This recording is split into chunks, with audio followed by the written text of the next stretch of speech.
guys মা Kali মোটরসের branch 4 Kalitala বলাকার সেলারদের নিয়ে প্রশ্ন আবার চলে এলাম আমরা দীপায়ন কেমন আছে আমরা দীপায়নকে একটা N160 গাড়ি বিক্রি করছি আমি ক্যামেরাম্যানকে বলবো কতটা চলে যে একটু দেখাতে মাত্র 63 কিলোমিটার আনবিলিভেবল 20 কিলোমিটার গাড়িটাই আসে 20 কিলোমিটার আসে আমরা ওটাকে চালিয়ে 63 করেছি দীপায়ন এই গাড়িটা পেয়ে স্যাটিসফাইড একদম বাকিটা দীপায়ন বলবো দীপায়ন গাড়ির কিলোমিটার একদমই কম চলেছে সুপার মিন্ট কন্ডিশন আছে চালিয়েও ভালো লাগলো আর এবিএসের সাথে এত কম প্রাইসে পেয়েছি খুব স্যাটিসফাইড হয়েছি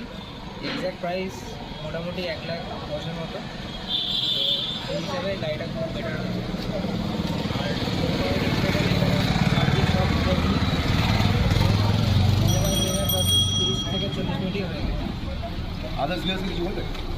আমি বিএসকে বলবো এখানে আসুন গাড়িটা দেখুন ভালো করে যা যা গাড়ি আছে সব ভালো টোটাল ওকে আছে আর নাম টাইপ নিয়ে কোনো প্রবলেম নেই থ্যাংক ইউ দীপা আপনাদের ভালো থাকুন আপনাদের যে গাড়ি লাগে স্ক্রিন নাম্বারে যে ফোন করুন পরবর্তী ভিডিওতে পাওয়া যাবে চ্যানেলটা সাবস্ক্রাইব করুন থ্যাংক ইউ